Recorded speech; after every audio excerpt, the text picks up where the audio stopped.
начала моего творчества черпают в себя темы для размышлений. В себе запутаюсь, затянутся петли вокруг шеи узлом, и нет надежды вернуть дела и поступки, что не взвешены, что служило эпиграфом к началу повести, что побудило писать от ярости и злости, от чувств кому-то, от ярких событий. Я сюда вошел, и мне теперь уже не выйти. Каким дураком был в недалеком прошлом, когда вокруг не видел ничего хорошего, даже больше ни о чем не сожалею. Но в последние годы чувствую, что взрослею, меняю отношение к себе и окружающим, между зовущим прошлым и ждущим будущим, куда исчезли глаза, светящиеся счастьем. Я жил не думая, убивая своей значимостью. Смешно и непонятно, ловлю руками пустоту. Пусть нелегко, но не иду на поводу у других, чьи интересы одинаковы, их цели, власть, их тропы, головы в любой точке, в любое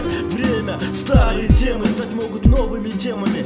То, что прошло, помню, не отрекаясь. Нельзя жить без греха, грешить не каясь.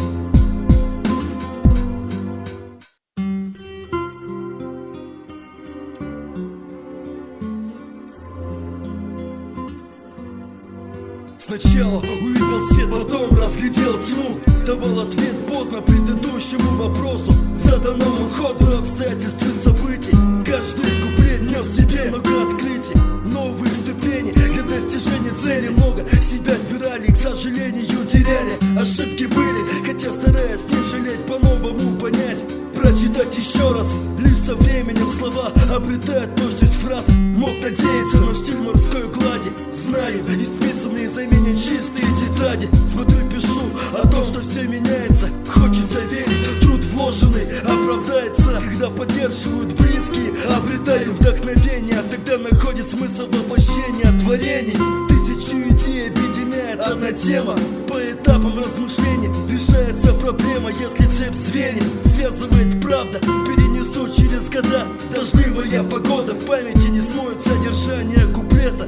Чувство полета со свежим воздухом ощущаю вчерашний ветер. Благодарю, я отпускаю, но опыт им данный не забуду, пока дышу с этого пути.